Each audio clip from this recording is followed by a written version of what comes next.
일반적으로 표현을 하면은 어메이징하다고 볼 수가 있고요. 미라클이라고 기적이라고 얘기하는 정도도 있는데요. 버전 12는 지금까지 있었던 자율주행과는 완전히 패러다임이 다릅니다. 아직까지 독립적으로 계산하지 않았던 것은 FSD에서 발생되고 있는 매출을 정확하게 표시를 안 해줬거든요. FSD에 대해서 매출이 발생한다는 것은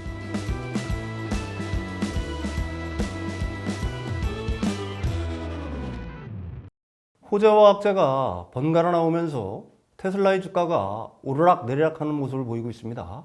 이에 투자자들이 약간 혼란스러워하는 모습을 보이고 있기도 한데요. 현재 상황과 앞으로의 전망 짚어보겠습니다. 미디어스피어 강정수 박사님과 함께합니다. 안녕하세요. 안녕하세요. 우선 안 좋은 소식부터 먼저 살펴보죠. 테슬라 오토파일럿에 대해서 미국 검찰이 그 사기 혐의로 수사를 한다는 얘기가 들려오고 있는데 과거 머스크의 발언이 일부 문제가 됐다 이런 언론 보도들도 있어요.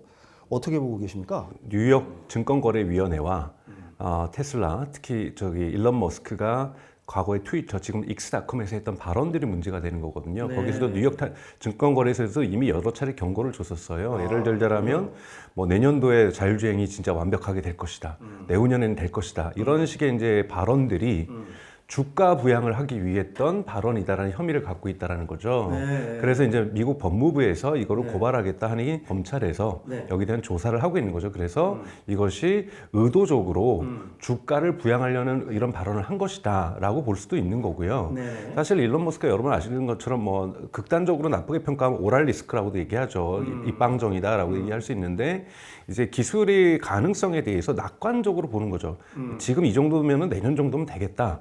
내후년 정도면 되겠다. 이렇게 얘기를 했던 것들인데 사실은 또 난제를 만나게 되고 어려움을 겪게 되고 이러다 보니까 자율주행의 FSD가 조금 더 지연되고 이런 부분들이 존재했었던 거거든요. 근데 이런 것을 주가 부양으로 볼 것이냐라는 것은 이제 당시에 이제 그 발언과 주가 상승의 어떤 상관관계라든지 인과관계를 규명해야 되는 것이 또 검찰의 몫이기 때문에요. 저는 그렇게 큰 악재라고 보지는 않습니다. 다만 이런 것들이 일론 머스크가 다른 경영진들하고 좀 다르게 항상 이 지금 완전하게 새로운 판을 열다 보니 새로운 판에서 자신의 생각과 견해를 전혀 이렇게 숨기는 스타일이 아니잖아요. 그러다 보니까 이것들이 주가 부양에 대한 의혹을 받는 것이지 그렇다고 해서 주식이 100% 오를 거니까 다음 주에 사라. 이런 식의 흔히 말하는 우리가 얘기하는 리딩방에서처럼 그런 주가 부양을 한 것은 아니기 때문에 그냥 이러한 혐의와 일종의 경고성이라고 좀 볼 수 있습니다. 그래서 사실은 이미 뉴욕 증권거래소 같은 경우에는 테슬라에게 일론 머스크의 트위터나 X에서의 발언을 어느 정도는 통제를 해라. 이런 경고는 이미 내려진 적이 있거든요. 그래서 그 차원으로 끝날 가능성은 좀 높다고 보고 있습니다. 네. 중국에서는 또 긍정적인 소식도 들려왔어요. 로보택시 테스트 제안에 중국도 일단 긍정적인 반응을 갖다가 보였다고 하는데 아직 넘어야 할 산도 있죠. 어떻게 보고 계십니까? 사실은 이거는 테슬라하고 중국 정부와의 관계뿐만이 아니라 미국 정부와 중국 전기차와의 관계 이 네 가지를 다 함께 보셔야 됩니다. 우선은 이제 중국 같은 경우에는 여러분 아시는 것처럼 페이스북이라든지 구글 같은 서비스가 중국에서 유튜브가 서비스가 될 수가 없고요. 그리고 애플이 지금 서비스 되고 있지만 앱스토어에 대한 강력한 정부 당국의 규제가 있습니다. 테슬라가 이제 하려고 하는 오토파일럿이든 FSD든 기본적으로 지리 데이터를 가지고서 지역 데이터를 갖다가 계속 촬영하게 되는 거잖아요. 그러다 보니까 이것이 이제 안보 문제나 보안 문제가 걸릴 수 있다 그래서 지금까지 그 안보 테스트를 보안 테스트를 통과하지 못했던 거예요. 예를 들자면 오토파일럿이 지금 중국에서도 작동은 됩니다만 매우 제한적이에요. 예를 들면 공항 근처에 가면 작동이 금지되고 그리고 군기질 근처를 지나가도 안 되고 그리고 뭔가 중국 정부가 세워놨던 설정했던 안보시설과 관련돼서는 다 그 근처 가면 그것이 작동이 멈추게 되거든요. 그러니까 사실은 반쪽짜리 오토파일럿을 했던 거고 오토파일럿이 대단히 되지 않다 보니까 당연히 FSD는 될 수도 없는 거죠. 그렇죠. 이것의 근간이 되는 데이터 보안과 안보와 관련해서 이제 테슬라에게 허가를 해준다. 시험에 통과되었다라는 거고, 그리고 테슬라는 여기다가 특히 이제 지도 데이터 같은 것들이 중요하기 때문에 이거는 바이두랑 같이 협력을 하겠다. 이렇게 해서 지도는 바이두 걸 쓰겠다. 이런 식의 지금 협력들이 이루어지는 거고, 지난주에 이제 발표가 됐었죠. 이제 미국 상무부에서 중국 전기차가 미국의 보안에 문제가 될 수 있다. 그렇기 때문에 여기에 대한 검토에 들어가겠다 얘기를 했었고, 2월 29일 날 백악관에서 이미 발표를 했던 거예요. 어떻게든지 중국의 자동차가 미국 땅을 돌아다니면서 미국에서 촬영한 정보를 중국 정부에 넘길 수가 있기 때문에 특히 지금 여러분도 아시는 것처럼 대단히 지정학적 갈등이 되게 첨예해지고 있는 상황에서 이런 부분이 있어서 중국에서 먼저 어쩌면 이렇게 해석할 수도 있어요. 먼저 시그널을 줬다. 우리는 테슬라 허가할 테니 너희들도 중국차 허가해줘라. 그런데 지금 미국 정부는 허가를 안 해주고 있거든요. 그래서 사실은 되게 긍정적인 신호임에도 불구하고 궁극에 가서 오토파일럿이라든지 FSD가 허가될지 안 될지는 테슬라가 이러한 데이터의 보안성, 안보성을 통과하는 것도 중요하지만 미중 간에 있어서의 양국 간의 정치적인 갈등 또한 한 요소를 할 거기 때문에 지금 100% 중국에서 테슬라가 이제 프리패스를 얻었다라고 판단하기는 조금 이르다고 볼 수가 있습니다. 그런데 이제 테슬라의 뭐 FSD 기능도 업데이트를 통해서 점차 개선되고 있다는 뭐 소식이 계속해서 들려오고 있는데요. 테슬라의 자율주행 어떤 향후 전망 어떻게 보고 계십니까? 이건 사실은 뭐 좀 일반적으로 표현을 하면은 어메이징하다고 볼 수가 있고요. 아, 그렇군요. 네, 뭐 전체적으로 어떤 사람들은 미라클이라고 기적이라고 얘기하는 정도도 있는데요.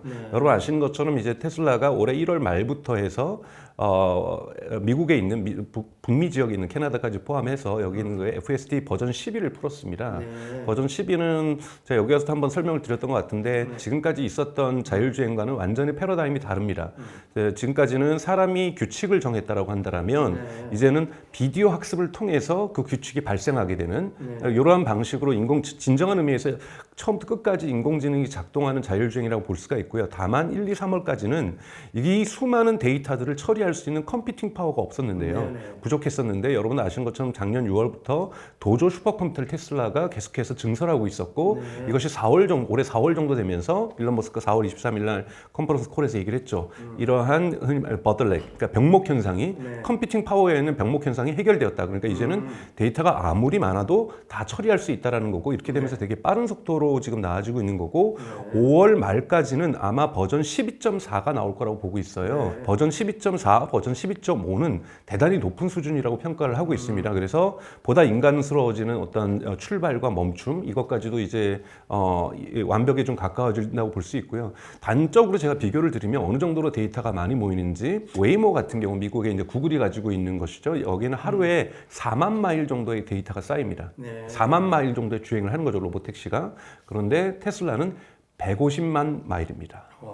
그러니까 10배도 아니고 뭐 그럼 거의 어떻게 되는 거예요? 테슬라는 지금 FSD를 갖다가 특히 3월과 4월 중순에는 한 달 동안 무료로도 풀었고 그 이후에 가격을 199달러에서 99달러로 가격을 인하했죠. 그러다 보니까 사람들이 이 정도 가격이면 쓰겠네 해서 많이 지금 쓰고 있고요. 구체적으로 테슬라가 그 수치는 밝히고 있지 않습니다만 그렇게 되다 보니까 데이터가 하루에 150만 마일이 모이고 있다는 거예요. 그것은 그만큼 학습할 데이터가 많아진다는 거고 학습할 데이터가 많아지면 훨씬 더 FSD의 퀄리티가 품질이 좋아진다는 거고 품질이 더 좋아지고 가격도 저렴하다 보니까 더 많은 사람들이 쓰게 되는 거고 더 많은 사람들이 쓰다 보면은 또 더 많은 데이터가 쌓이는 거고 흔히 말해서 이것을 데이터 네트워크 이펙트라고 얘기도 하는데 여기에서의 선순환이 지금 발생하고 있다고 볼 수가 있습니다. 그래서 대단히 빠른 속도로 지금 자율주행의 완벽에 가까워지고 있다는 거는 특히 2024년이 그 분기점이 돼서 지금 놀라운 속도로 가고 있는 거고 이러한 배경이 해서 아래에서 테슬라 일론 머스크가 올해 2024년 8월 8일 날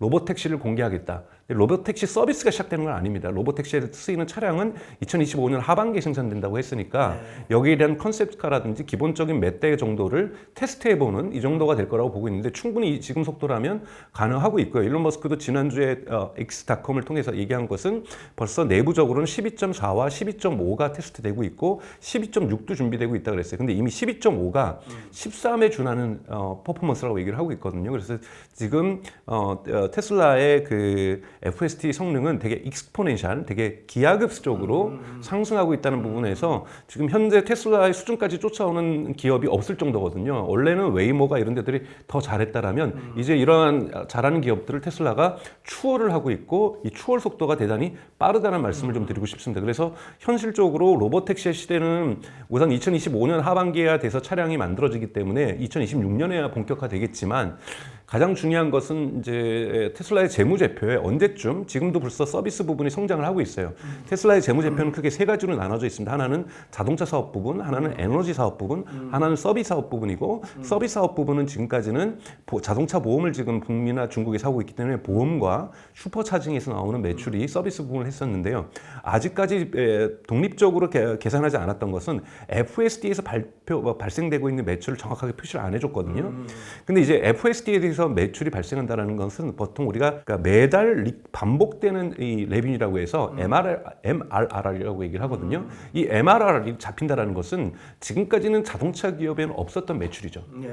매달 정기적으로 규칙적으로 발생하지 않았던 매출이 테슬라에게 잡히게 된 거고 이것이 언제쯤 재무제표에 잡히는가 그리고 여기에서의 수익률이 어느 정도 나오는가. 보통 전문가들은 70%에서 80%를 보고 있습니다. 왜냐하면 소프트웨어 수익률이기 때문에요. 이렇게 될 경우에는 진정한 의미에서 재무제표상으로도 AI 기업으로서 테슬라가 평가받게 되는 시점이다 라고 볼 수가 있기 때문에 이것이 올해 진행될지 내년에 진행될지 모르지만 가장 중요한 것은 FSD의 어떤 기술적 성취도 중요하지만 재무적 성과로서 우리가 AI의 성과가 처음으로 테슬라에게 본격적으로 기록되는 시기가 얼마 남지 않았다고 말씀을 좀 드리고 싶습니다. 알겠습니다. 테슬라 및 전기차 시장에 새로운 소식이 들려오면 또 전해드리고 분석해보는 시간 가져보겠습니다. 오늘 말씀 감사합니다. 고맙습니다.